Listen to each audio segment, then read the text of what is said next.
Hello everyone, I am Damayanti. Welcome to my YouTube channel. एवं मु आलोचना करी चतुर्दश पत्रर 6 सेमिस्टर चतुर्दश पत्रर लंग क्वेश्चन।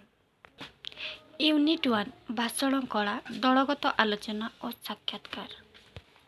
क्वेश्चन नंबर 1 भाषण कलार संज्ञा और यार उपयोगिता आलोचना कर। वाक् शक्ति थाई मध्य भावपूर्ण न हेले ताहा बद्धकता सृष्टि करिपारे नाही। जनकर निर्बोध वचन भंगा अन्य को विभक्त करिपारे। पारस्परिक आलाप मध्य नष्ट नुहे। सीमित संख्यक व्यक्तिंक मध्यरे पारस्परिक भावपूर्ण विनिमय को साधारणतः कथावार्ता आलोचना आलाप इत्यादि भावरे बुझाई थाए। मात्र केवल जनकर वचन भंगिमा अनेक अथवा संख्याधिकଙ୍କୁ आमोदित उद्बोधित उद्बुद्ध अथवा प्रभावित करे ताहा भाषण होइथाए। कहिबा व्यक्ति जनक वक्ता भाषक भाषाकार अन्य माने समस्त श्रोता। कथन कला सीमितंक भितरे सीमाबद्ध। मात्र भाषण श्रोतावर्गंक ईप्सित अभिलाष को सार्थक कले सेमानंको मार्गदर्शन दिए, दिशा दिए और प्रभावित करिथाए। जन जनकर प्रभावशाली भाषर मध्य केतेकंक जीवन धारारे अनेक परिवर्तन आनी थाए। भाषणर अर्थ निर्देश करी तरुण शब्दकोश नुहंती। भाषण भी विशिष्ट वा मूल्यवान वक्तृता। भाषणर अर्थ भाष प्लस ऑन वक्तृता। स्पीच ग्रहण करा जाए। पूर्णचंद्र ओडिया भाषाकोशंक ग्रहणंक मतरे भाषण सं बी भाष प्लस धातु प्लस भाव अन। पूर्णचंद्र ओडिया भाषाकोशंक ग्रहणंक मतरे होची भाषण सं बी भाष धातु प्लस भाव अन। कथन कहिबा। समस्त प्रकारर कथन आधुनिक संस्कृति रे भाषण होई पारे नाही। भाषण वाचनिक दक्षता संपन्न एक स्वतंत्र कलात्मक अभिव्यक्ति। यह उत्कृष्टतर कथनाभिधान। कथन एक साधारण स्तरर अभिव्यक्ति आणे। यह कलात्मक होई पारे। नीतिदिनिया चलाफेरा जीवन रे जटिल घटना गुड़ी को एथिरे साधारणतः स्थान पाई थाए। मात्र कथनकर प्रकाश भंगी उपरे एहार विशेषता निर्भर करी थाए। अथच भाषण एई साधारण स्तर ठारू ऊर्ध्वरे। एथिरे उक्ति जुक्ति तथ्य तत्व दृश्य और दृष्टांत तर्क वितर्क रही थाए। यह बौद्धिक स्तर प्रसंग अवतारणा करे। विद्वत्ता पांडित्य बहुपाठिता तार्किकता प्रकृति भाषण को अधिकतर प्रांजल और प्रभावशाली करी थाए। यह पाई सुंदर उपस्थापन निहाती आवश्यक, जहाँ सार्वजनीन कथन भितरे रहिबा अनिवार्य नुहे। कथन कलात्मक और बौद्धिक हेले भाषण होई पारे। अभ्यास बिना कथन संभव होई पारे। मात्र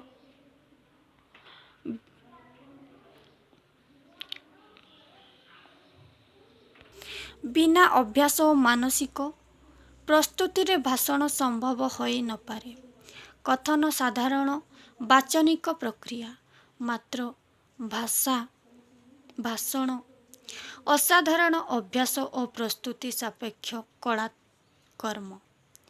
ଯେ କେହି ମଣିଷ ତୁଣ୍ଡ ଖୋଲିଲେ ନିଜର ବଚନ ପ୍ରକାଶ କରିପାରେ। ସବୁ ମଣିଷ ଭାଷଣ ଦ୍ୱାରା ଅନ୍ୟମାନଙ୍କୁ ପ୍ରଭାବିତ କରିପାରନ୍ତି ନାହିଁ। ସାଧାରଣ ଭାବରେ କହିଲେ କଥନ ମୁକୁଳା ମନର ସାଧାରଣ ପରିପ୍ରକାଶ। ଅଥଚ ଭାଷଣ ଅସାଧାରଣ ବାଗ୍ମିତା। କଥନ କଳାର ସୁସ୍ପୁ ଓ ଶୃଙ୍ଖଳିତ କରିପାରେ।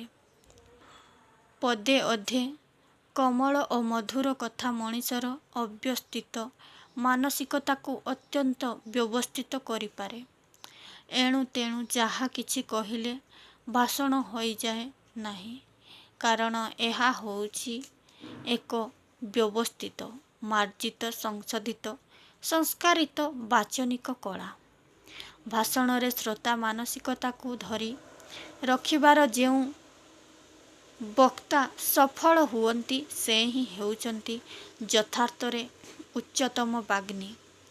କାରଣ ବିନା ମାନସିକତାର ଶ୍ରୋତାଙ୍କର ଭିନ୍ନ ଭିନ୍ନ ଚିନ୍ତନକୁ ଏକ ସମୟରେ ଏକ ଉଦ୍ଦେଶ୍ୟରେ ନିୟନ୍ତ୍ରିତ କରି ସେମାନଙ୍କୁ ଆନନ୍ଦିତ କରିବାରେ ବକ୍ତା ସଫଳ ହୋଇଥାନ୍ତି।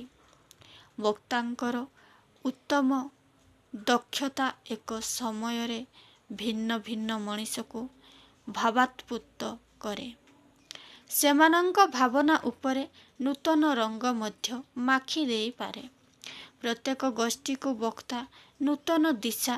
ଜାତୀୟ ମୁକ୍ତି ସଂଗ୍ରାମରେ ଗାନ୍ଧିଜୀ ଓ ଚକ୍ରବର୍ତ୍ତୀ ରାଜଗୋପାଳଙ୍କ ଅଭିଭାଷଣ, ଉତ୍କଳୀୟ ଜନଜୀବନରେ ମଧୁବାବୁ, ଉତ୍କଳମଣି ଗୋପବନ୍ଧୁ ପ୍ରଭୃତିଙ୍କ ଓଜସ୍ୱିନୀ ଅଭିଭାଷଣ ପ୍ରଭୃତିକୁ ଏହାର ଦୃଷ୍ଟାନ୍ତ ଭାବରେ ଗ୍ରହଣ କରାଯାଇପାରେ। ଭାଷଣର ଉପଯୋଗିତା। ଭାଷଣ ଗ୍ରହଣ ଓ ଗ୍ରହଣ ଦ୍ୱାରା ବ୍ୟକ୍ତିର ବ୍ୟକ୍ତିତ୍ୱ ପରିବର୍ତ୍ତିତ ହୋଇପାରେ। ଏହା ବ୍ୟକ୍ତିତ୍ୱ ଗଠନ ସହିତ ଜାତି ନିର୍ମାଣରେ ସହାୟକ ହୋଇଥାଏ। ଭାଷଣ ଜୀବନରେ ଥିବା ନାସ୍ତିବାଚୀ ଚିନ୍ତନକୁ ପରିହାର କରିବାକୁ ଉତ୍ତମ ପରାମର୍ଶ ପ୍ରଦାନ କରିବା ସହିତ ମଣିଷ ଭିତରେ ଅସ୍ତିବାଚକ ଭାବ ଭାବନାକୁ ଜାଗ୍ରତ କରିଥାଏ। ଜ୍ଞାନଗର୍ଭକ ଭାଷଣ ଉତ୍ତମ ଶିକ୍ଷକର ପ୍ରଶିକ୍ଷଣ ଠାରୁ ଅଧିକତର ଭାବରେ କ୍ରିୟାଶୀଳ ହୋଇପାରେ। ଶିକ୍ଷା ସଂସ୍କାର ଉଭୟ କ୍ଷେତ୍ରରେ ଭାଷଣ ସୃଷ୍ଟି କରିପାରେ ଉତ୍ତରଣ। ବିଶେଷ କରି ବିପଥଗାମୀ ମାନବକୁ ଅନେକ ସମୟରେ ଭାଷଣ ଉପଯୁକ୍ତ ମାର୍ଗ ପ୍ରଦର୍ଶନ କରିଥାଏ। ଭାଷଣ ଅଶିକ୍ଷିତଙ୍କୁ ପ୍ରଶିକ୍ଷିତ କରିପାରେ। ଅଶିକ୍ଷାର ଅନ୍ଧତ୍ୱ ଦୂର କରିବାରେ ବନ୍ଧୁ ଭଳି ସାହାଯ୍ୟ କରେ। ଅନେକ ପ୍ରକାରର ଜଟିଳ ସମସ୍ୟାର ସମାଧାନ କରିପାରେ। ଭାଷଣ ଜଣେ ଉତ୍ତମ ବନ୍ଧୁ ପ୍ରକୃଷ୍ଟ ଶିକ୍ଷାଦାତା ରୂପେ ଦିଶାହୀନଙ୍କୁ ପରାମର୍ଶ ଓ ଉପଦେଶ ପ୍ରଦାନ କରିପାରେ। ମଣିଷ ଭିତରେ ଜଡ଼ତା, ନିଷ୍କ୍ରିୟତା ଓ ସ୍ଥାଣୁତାକୁ ଭାଷଣ କରିଥାଏ କ୍ରିୟାଶୀଳ। ବ୍ୟକ୍ତିଗତ ଉନ୍ନତିରେ ଭାଷଣ ଯେମିତି ମାର୍ଗଦର୍ଶନ କରାଏ, ଜାତୀୟ ଜଡ଼ତା ଭଙ୍ଗ କରି ମହା ସୁଷୁପ୍ତି ଭିତରୁ ଉଦ୍ଧାର କରି ଭାଷଣ ମଧ୍ୟ ଜାତିକୁ ଜାଗ୍ରତ କରିଥାଏ। ପ୍ରତ୍ୟେକ ଜାତି ଭିତର ନିଷ୍କ୍ରିୟତାକୁ ଭାଙ୍ଗି ନୂତନ ଜାତି ଗଠନରେ ଭାଷଣ ହୁଏ ମହାର୍ଘ ମହୋଷଧି। କ୍ୱେଶ୍ଚନ୍ ନମ୍ବର 2, ପ୍ରାଚ୍ୟ ଓ ପାଶ୍ଚାତ୍ୟ ଭୂମିର ଭାଷଣ ବିଷୟରେ ଆଲୋଚନା କର। ପ୍ରାଚ୍ୟ ଭାବଭୂମିରେ କଥନ କଳା ପାରମ୍ପରିକ ସମାଜରେ ନୀତି ଗର୍ଭିତ ଉପଦେଶାତ୍ମକ ବଚନ ବିନ୍ୟାସ ଭାବରେ ସୁଖ୍ୟାତ ଥିଲା। ବେଦ ଭୂମି ଭାରତବର୍ଷରେ ଗୁରୁକୁଳ ଶିକ୍ଷା କ୍ଷେତ୍ରରେ ଅସାଧାରଣ କଥନ କଳା ଶିଷ୍ୟ ସମାଜକୁ ଉତ୍ତମ ମାର୍ଗ ପ୍ରଦର୍ଶନ କରି ଆସୁଥିଲା। ସାଧାରଣତଃ ବର୍ଗଙ୍କ ନିମିତ୍ତ ଭାଷଣ ଭାବବାଦୀମାନଙ୍କ ଦ୍ୱାରା ପ୍ରତିଷ୍ଠା ପ୍ରାପ୍ତ ହେଲା। ପ୍ରାଚ୍ୟ ଭୂଖଣ୍ଡରେ ମୌର୍ଯ୍ୟ ଯୁଗରେ ମହାନ ସମାଜତତ୍ତ୍ୱବିତ୍ ଓ ପ୍ରଖ୍ୟାତ ଅର୍ଥନୀତି ବିଶାରଦ ପଣ୍ଡିତ ଚାଣକ୍ୟ ଜନକଲ୍ୟାଣର କଥନ କଳାର ଚମତ୍କାରିତା ପାଇଁ ବିଭିନ୍ନ ତର୍କ ସଭା ଆୟୋଜିତ ହେଉଥିବା କଥା ଇତିହାସ ପ୍ରମାଣ ଦିଏ। ସମ୍ରାଟ ବିକ୍ରମାଦିତ୍ୟ ତାଙ୍କ ରାଜସଭାରେ ନବରତ୍ନମାନଙ୍କର ବିନ୍ତନନର ଭାଷିକ ପ୍ରୟୋଗ ମାଧ୍ୟମରେ ଭାଷଣକୁ ସମ୍ମାନ ଦେଉଥିଲେ। କଥା ସରିତ ସାଗରରେ କଥନ କଳାର ବିମୋହନ ରୂପ ଲକ୍ଷ୍ୟ କରାଯାଏ। ବକ୍ତୃତା, କଥନୀ, ପ୍ରବଚନ, ବ୍ୟାଖ୍ୟାନ ପ୍ରଭୃତି ପରେ ଭାଷାରେ ପ୍ରାଚ୍ୟ ଭୂମିରେ ଭାଷଣର ଗୁରୁତ୍ୱ ସ୍ୱୀକୃତ। ବାଗ୍ମୀ, ପ୍ରବକ୍ତା, ପ୍ରବାଚକ, ଭାଷ୍ୟକାରମାନେ ଭାରତରେ ନିଜର ଚିନ୍ତନ ପ୍ରକାଶ କରୁଥିଲେ।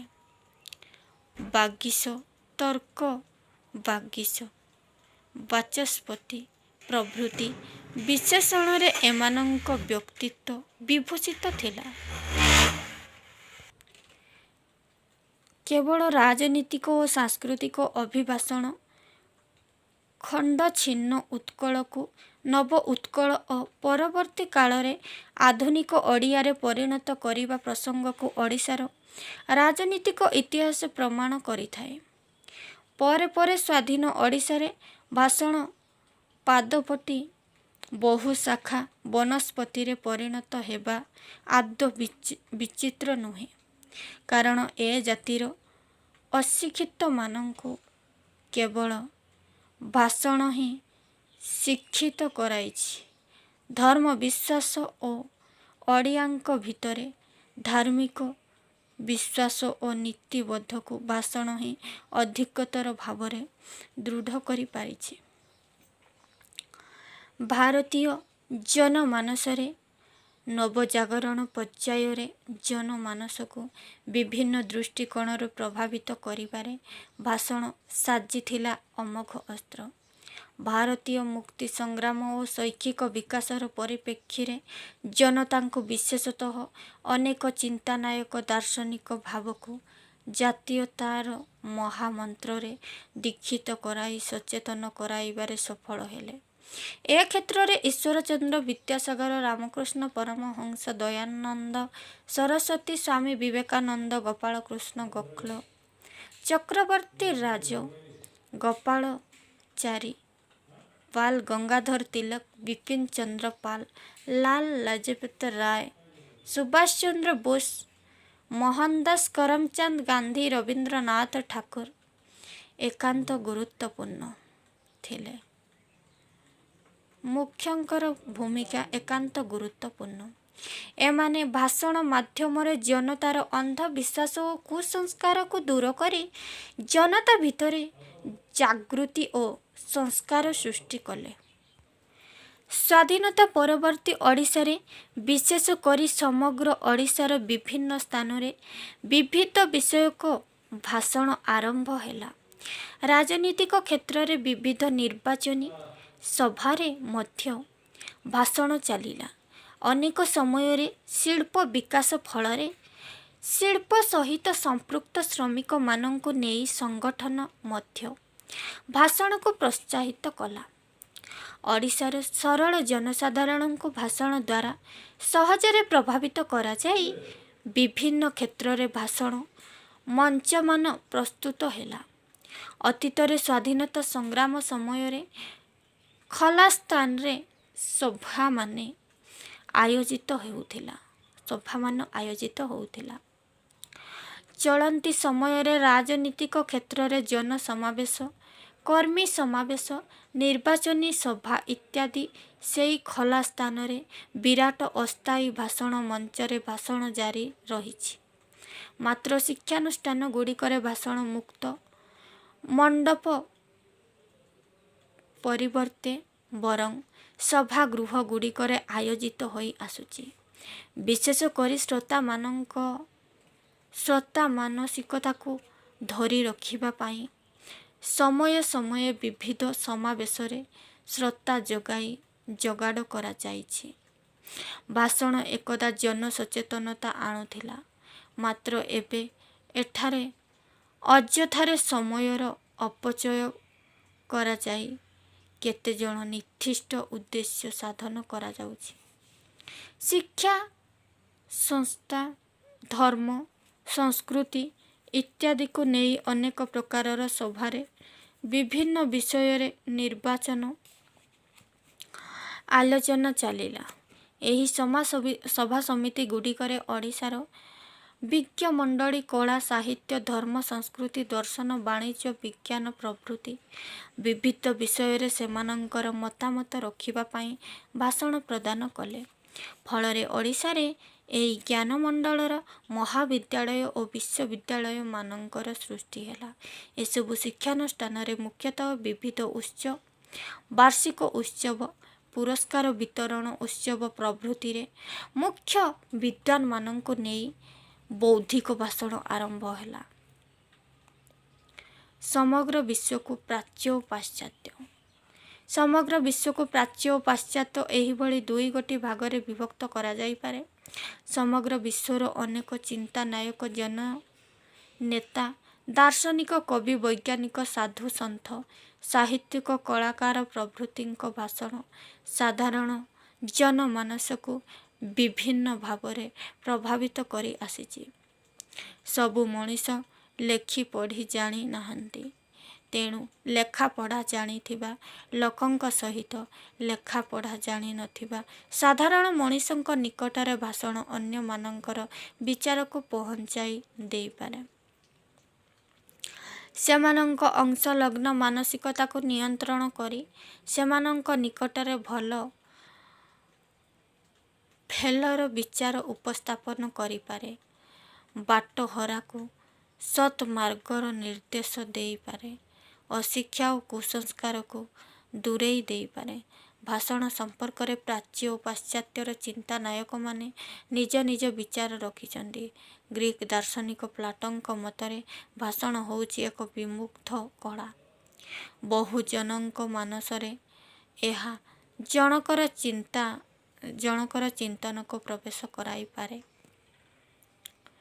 ସେମାନଙ୍କ ମାନସିକତାକୁ ମଧ୍ୟ ଆନ୍ଦୋଳିତ କରିପାରେ। ଅନ୍ୟତମ ଦାର୍ଶନିକ ଆରିଷ୍ଟଟଲଙ୍କ ମତରେ ଏହା ହେଉଛି ଏକ ଯୁକ୍ତିନିଷ୍ଠ ତାର୍କିକତା। ଏହା ସତ୍ୟ ଉପଯୁକ୍ତ ଭାବରେ ମିଶି ରହିଛି ଉତ୍ତମ ଭାବାଳୁତା, ଜ୍ଞାନ ଓ ଦର୍ଶନ। ପ୍ରଖ୍ୟାତ ସମାଜ ତତ୍ତ୍ୱବିତ୍ ଲଞ୍ଜାଇଲିକ୍ ତାଙ୍କର ଉଦାତ୍ତତ୍ୱ ମାଧ୍ୟମରେ ପୂର୍ବବର୍ତ୍ତୀ ଅଂଶଲଗ୍ନ କଥାକାରିତାକୁ ଭାଷଣ ଭାବରେ ଗ୍ରହଣ କରିବାର କୁଣ୍ଠା ପ୍ରକାଶ କଲେ। ତାଙ୍କ ମତରେ ଉତ୍ତମ ଓ ଗୁରୁତ୍ୱପୂର୍ଣ୍ଣ ଭାଷଣର ଗୋଟାଏ ସୁସ୍ଥ ସୁନ୍ଦର ସମାଜ ଭାବରେ ଗ୍ରହଣ କରିବାର କୁଣ୍ଠା ପ୍ରକାଶ କଲେ। ତାଙ୍କ ମତରେ ଉତ୍ତମ ଓ ଗୁରୁତ୍ୱପୂର୍ଣ୍ଣ ଭାଷଣ ଗୋଟାଏ ସୁସ୍ଥ ସୁନ୍ଦର ସମାଜ ଭାବରେ ଗ୍ରହଣ କରିବାର କୁଣ୍ଠା ପ୍ରକାଶ କଲେ। ସୁସ୍ଥ ସୁନ୍ଦର ସମାଜ ଗଠନରେ ସହାୟକ କରିପାରେ। ଏହା ମଣିଷର ବିଚାରକୁ ଶୁଦ୍ଧ କରେ, ମଣିଷ ଭିତରେ ଆଶାବାଦୀ ମାନସିକତା ସୃଷ୍ଟି କରିପାରେ। ତେଣୁ ତାଙ୍କ ମତରେ ଭାଷାର ଅଂଶଲଗ୍ନ ବିଚାର ନୁହେଁ, ସଂଲଗ୍ନ ଓ ଗାଠନିକ ମାନସିକତାର ଉପଯୁକ୍ତ ମାର୍ଗଦର୍ଶକ। ଷଷ୍ଠ ଶତକ ବେଳକୁ ପାଶ୍ଚାତ୍ୟ ଜଗତକୁ ମହାତ୍ମା ଯୀଶୁଙ୍କ ଚିନ୍ତନ ଗଭୀର ଭାବରେ ପ୍ରଭାବିତ କରିଥିଲା। ତାଙ୍କ ଜୀବନ ବୃତ୍ତାନ୍ତ ଓ ଦର୍ଶନକୁ ବ୍ୟାଖ୍ୟା କରିବାରେ ଏ ସମୟର ଭାଷଣ କଳା ନିୟୋଜିତ ହୋଇଥିଲା। ମାତ୍ର ଏହାର ଅନେକ ବର୍ଷ ପରେ ଇଂଲଣ୍ଡ, ଫ୍ରାନ୍ସ, ଇଟାଲୀ ପ୍ରଭୃତିରେ ଭାଷଣ ଶୈକ୍ଷିକ ପରିସରଭୁକ୍ତ ହୋଇଛି। ତେଣୁ ଅତ୍ୟନ୍ତ ଯୁକ୍ତିନିଷ୍ଠ ତାର୍କିକ ବିଚାରକୁ ଏ ସମୟର ପାଶ୍ଚାତ୍ୟ ଭାଷଣ କଳା ବହନ କରିବା ଜଣାଯାଏ। ପାଶ୍ଚାତ୍ୟ ଜଗତରେ ବିଂଶ ଶତକ ପୂର୍ବରୁ ଦ୍ରୁତ ଶିଳ୍ପାୟନ, ରାଜନୈତିକ ଅର୍ଥନୈତିକ ବିକାଶ ଓ ଶିକ୍ଷା ପ୍ରଭୃତି ବ୍ୟାପକତର ହେଲା। କେତେକ ସମାଜ ତତ୍ତ୍ୱବିତ୍ଙ୍କ ସ୍ୱକୀୟ ଉଦ୍ୟମରେ ଜନଜୀବନ ସହିତ ଭାଷଣ ଗଭୀର ସମ୍ପର୍କ ସ୍ଥାପନ କଲା। ଶିଳ୍ପାୟନ କ୍ଷେତ୍ରରେ ରହିଥିବା ଅନେକ କର୍ମଚାରୀଙ୍କ ଅସନ୍ତୋଷକୁ ଭାଷଣ ସ୍ଥଳ ବିଶେଷରେ ଉତ୍ତେଜିତ ଓ ସ୍ଥଳ ବିଶେଷରେ ସମାଧାନ କରିବାରେ ସଫଳତା ଅର୍ଜନ କରିଥିଲା। ଧାର୍ମିକ, ଆଧ୍ୟାତ୍ମିକ, ତାତ୍ତ୍ୱିକ, ନୀତିଗର୍ଭିତ ପର୍ଯ୍ୟାୟର ବଳୟ ମଧ୍ୟରେ ବନ୍ଦୀ ହୋଇ ରହିଥିବା ଭାଷଣ କ୍ରମେ ସାମାଜିକ, ସାଂସ୍କୃତିକ ଓ ଶିଳ୍ପଭିତ୍ତିକ କ୍ଷେତ୍ରରେ ପ୍ରାୟ ପ୍ରତ୍ୟେକଟି ସ୍ତରରେ ନିଜର ପ୍ରାଧାନ୍ୟ ବିସ୍ତାର କଲା। ଶିକ୍ଷା, ଶିଳ୍ପ, ବାଣିଜ୍ୟ, ରାଜନୀତି, କୂଟନୀତି, କ୍ରୀଡ଼ା, ବିଜ୍ଞାନ, ସୂଚନା ପ୍ରଯୁକ୍ତି ବିଦ୍ୟା ପ୍ରଭୃତି ସକଳ କ୍ଷେତ୍ରରେ ଆଭିମୁଖ୍ୟ ଭାଷଣ ମାଧ୍ୟମରେ ଜନମାନସରେ ପହଞ୍ଚି ପାରିଲା। ପାଶ୍ଚାତ୍ୟ ଚିନ୍ତନ ପ୍ରଥମତଃ ଭାଷଣକୁ ସର୍ଜନାତ୍ମକ କଳାର ମର୍ଯ୍ୟାଦା ପ୍ରଦାନ କରିବା ସହିତ ସାଧାରଣ ସ୍ତରରୁ ଆଣି ଅସାଧାରଣ ସ୍ତରରେ ଉଭା ହୋଇଥିଲା ବା କରାଇଲା। ସମାଜ ଓ ସଂସ୍କୃତିର ପ୍ରାୟ ସମସ୍ତ ସ୍ତରରେ ଏହାର ପ୍ରାଧାନ୍ୟକୁ ମଧ୍ୟ ସ୍ୱୀକାର କରାଗଲା। Question number 3. ଭାଷଣ କାହାକୁ କୁହନ୍ତି? ଆଲୋଚନା କର। ଭାଷଣ ଉତ୍ତମ ହେଲେ ସୁଭାଷଣ ହୁଏ ଓ ସର୍ବଜନାଗ୍ରାହ୍ୟ ହୁଏ। କଥାରେ ଅଛି, କୋମଳ ବଚନ ଜନମନସକୁ ମୋହିତ କରିଥାଏ। ତେଣୁ କୋମଳ ବଚନ ହିଁ ଶତ୍ରୁକୁ ମଧ୍ୟ ମିତ୍ର କରି ଦେଇଥାଏ। ଓଡ଼ିଆ ଭାଗବତ କହେ, କୋମଳ ବିନୟ ବଚନ କହି ତୋଷିବ ପ୍ରାଣୀଜନ। ପ୍ରକୃତରେ କୋମଳ ବଚନ ସବୁରି ମନ କିଣିନିଏ। ଏ ଧରଣର ବଚନରେ ମିଶିଥାଏ ସ୍ନେହ, ସଦିଚ୍ଛା ଓ ଆନ୍ତରିକତା। କୋମଳତା ପ୍ରତି ସମସ୍ତେ ଆଗ୍ରହୀ। କଠିନ କାଠକୁ କାଟି ପକାଉଥିବା ଭ୍ରମଣ କୀଟ ମଧ୍ୟ କୋମଳ ପଦ୍ମ ଫୁଲରେ ବନ୍ଦୀ ହୋଇ ରହିଥାଏ। ଗୋଟିଏ କୋମଳ ଜିଭଯୁକ୍ତ ପାଟି ଭିତରେ ଥିବା 32 ଗୋଟି କଠିନ ଦାନ୍ତ ସହିତ ନିତ୍ୟ ସମ୍ବନ୍ଧିତ ଯୋଡ଼ିପାରେ। ସୁଭାଷ ପ୍ଲସ୍ ଅନ୍ ସୁଭାଷଣ, ଯାହାର ଅର୍ଥ ହେଉଛି ସୁନ୍ଦର କଥା। ସୁକ୍ତି ବୋଲି ପୂର୍ଣ୍ଣଚନ୍ଦ୍ର ଓଡ଼ିଆ ଭାଷାରେ ଦର୍ଶାଇଛନ୍ତି। ସୁଭାଷଣ ସବୁବେଳେ ସମସ୍ତଙ୍କୁ ମୁଗ୍ଧ କରେ। ଏହା ଅତ୍ୟନ୍ତ ହିତକର ତଥା ମାର୍ଗଦର୍ଶକ ଭାବରେ କାର୍ଯ୍ୟ କରେ। ବର୍ଷ ବର୍ଷର ଶିକ୍ଷା ଯେଉଁ ସଂସ୍କାର ଓ ସଂଶୋଧନ ଆଣି ନ ପାରେ, ଗୋଟିଏ ସୁଭାଷଣ ସେହି ଶିକ୍ଷା ଓ ସଂସ୍କାର ଆଣିପାରେ। ସୂକ୍ତି ମହାର୍ଘ ମଣି ମୁକ୍ତାଠାରୁ ଅଧିକତର ମହାର୍ଘ। ତେଣୁ କୁହାଯାଏ, ବଚନକୁ କଞ୍ଚନ ସରି ନୁହେଁ। କେବେ ଯେଉଁ ବାଣୀ ସର୍ବଜନ କଲ୍ୟାଣକାମୀ, ସାର୍ବଜନୀନ ସତ୍ୟବୋଧର ପ୍ରକାଶକ, ଜୀବନ ଗଠନ ପାଇଁ ଅଭିପ୍ରେତ, ଯାହା ସମସ୍ତଙ୍କ ପାଇଁ ଏକାନ୍ତ ଆଦରଣୀୟ, ଗ୍ରହଣୀୟ ଆଉ ଶିକ୍ଷଣୀୟ, ତାହା ହିଁ ହେଉଛି ସୁଭାଷଣ, ଯାହାର ପରିଭାଷା ଭାବରେ ସୂକ୍ତି, ଶିଷ୍ଟ ବଚନ ଇତ୍ୟାଦିକୁ ଗ୍ରହଣ କରାଯାଇପାରେ। ତରୁଣ ଶବ୍ଦକୋଷର ମତରେ ସୁଭାଷ ହେଉଛି ସ୍ୱବଚନ ଶିକ୍ଷାପୂର୍ଣ୍ଣ ଉକ୍ତି। ସୁଭାଷଣ ସବୁବେଳେ ହିତ ସାଧନ କରେ, ଜନମଙ୍ଗଳ କରେ। ମାର୍ଗଚ୍ୟୁତ ମାନବକୁ ଉପଯୁକ୍ତ ମାର୍ଗରେ ଚଳିବାକୁ ଗୁରୁ ସୁଲଭ ଉପଦେଶ, ବନ୍ଧୁ ସୁଲଭ ପରାମର୍ଶ ତଥା ପତ୍ନୀ ସୁଲଭ କୋମଳ ମନୋଭାବ ସୃଷ୍ଟି କରେ।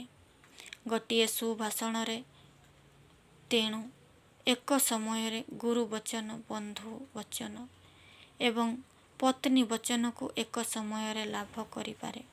ସେଥିପାଇଁ ନୀତିବାଣୀ କହେ, ପ୍ରିୟ ବାକ୍ୟ ପ୍ରଦାନେନ ସର୍ବେ ତୁଷ୍ୟନ୍ତି ଜନ୍ତବ। ସୁଭାଷଣ କ୍ଷେତ୍ରରେ ପ୍ରଥମେ ବଚନଗତ, ବାକ୍ୟଗତ ଏବଂ ଶବ୍ଦଗତ ସୁଭାଷଣ ପ୍ରତି ଧ୍ୟାନ ନିଷ୍ଠ ହେବାକୁ ପଡ଼ିଥାଏ। ସୁଭାଷଣ କ୍ଷେତ୍ରରେ ପ୍ରଥମେ ଉତ୍ତମ ଓ ହିତକର ତଥା ସାର୍ବଜନୀନ ସତ୍ୟବୋଧକୁ ପ୍ରତିଷ୍ଠା କରୁଥିବା ବଚନ ଭଙ୍ଗୀକୁ ନିର୍ବାଚୀନ କରିବାକୁ ପଡ଼ିଥାଏ। ଅନେକ କବିଙ୍କ ପୌଢ଼ୋକ୍ତି ଭିତରେ ରହିଥାଏ ପରାମର୍ଶ ଏବଂ ଉପଦେଶ। ଏଗୁଡ଼ିକୁ ବାଛି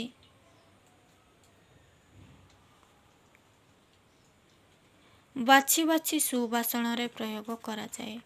ଓଡ଼ିଆ ଭାଷାରେ ରଚିତ ଅନେକ କାବ୍ୟ କବିତାଂଶକୁ ସୁଭାଷଣ ଭାବରେ ଗ୍ରହଣ କରାଯାଇପାରେ। ଏ ଦୃଷ୍ଟିରୁ କବି ଜଗନ୍ନାଥ ଦାସଙ୍କ ରଚିତ ଭାଗବତ ଗ୍ରନ୍ଥ ସର୍ବଶ୍ରେଷ୍ଠ ଆସନ ଦାବୀ କରିଥିବାରୁ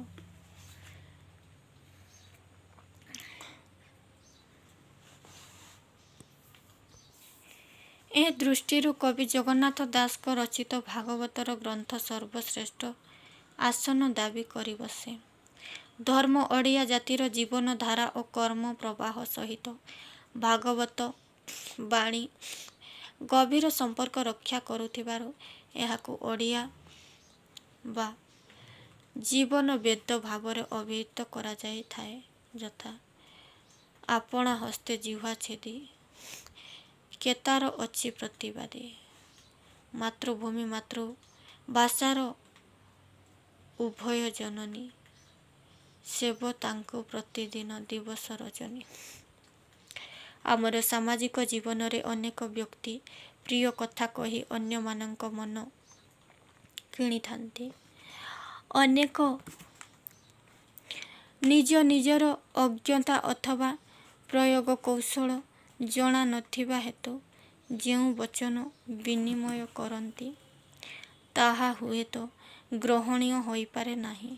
କେତେକ କ୍ଷେତ୍ରରେ ଅତି ସାଧାରଣ କଥା ଅରୁଚିକର ଢଙ୍ଗରେ କହିଲେ ତାହା ବିପଦ ଓ ବିଷ ସୃଷ୍ଟି କରିପାରେ। ତେଣୁ ସୁଧୀଜନମାନେ ସେମାନଙ୍କ ବକ୍ତବ୍ୟରେ ସାଧାରଣ କଥାକୁ ଅତି ଶିଷ୍ଟ ଓ ମାର୍ଜିତ ଶବ୍ଦରେ ପ୍ରକାଶ କରିବାକୁ ଇଚ୍ଛା କରୁଛନ୍ତି। କାନକୁ ସୁନ୍ଦର ଶୁଣାଯାଉ ନଥିବା, ମନକୁ ଛୁଁ ନଥିବା ଶବ୍ଦ, ବାକ୍ୟ ଓ ବଚନ କହିବା ଦ୍ୱାରା ବକ୍ତାର ଗୁରୁତ୍ୱ ରହେ ନାହିଁ। ତେଣୁ ସୁବକ୍ତାମାନେ ଅପେକ୍ଷାକୃତ ମାର୍ଜିତ ରୀତି ଆପଣେଇ ନେଇ ଭାଷା ବ୍ୟବହାର କରିଛନ୍ତି। ମଣିଷର ଜୀବନ ଚଳଣି ବିଚିତ୍ର ଓ ବ୍ୟାପକ।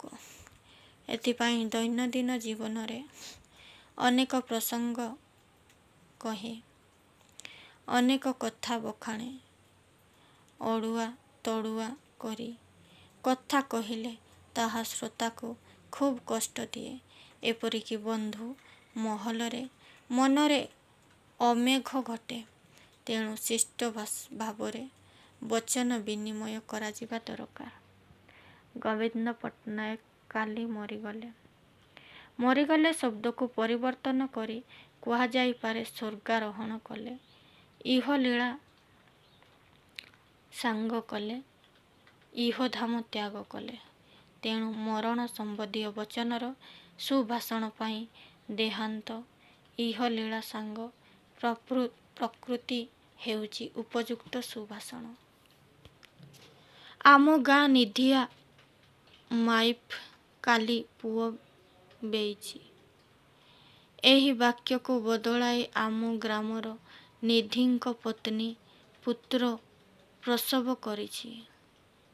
କୁହାଗଲେ ଏହା ଶ୍ରୁତି ସୁଖଦ ଓ ସମ୍ମାନ ସୂଚକ ହୁଏ। ଜମିଦାର କଟା ସାପ ହଣାରେ ମଲା।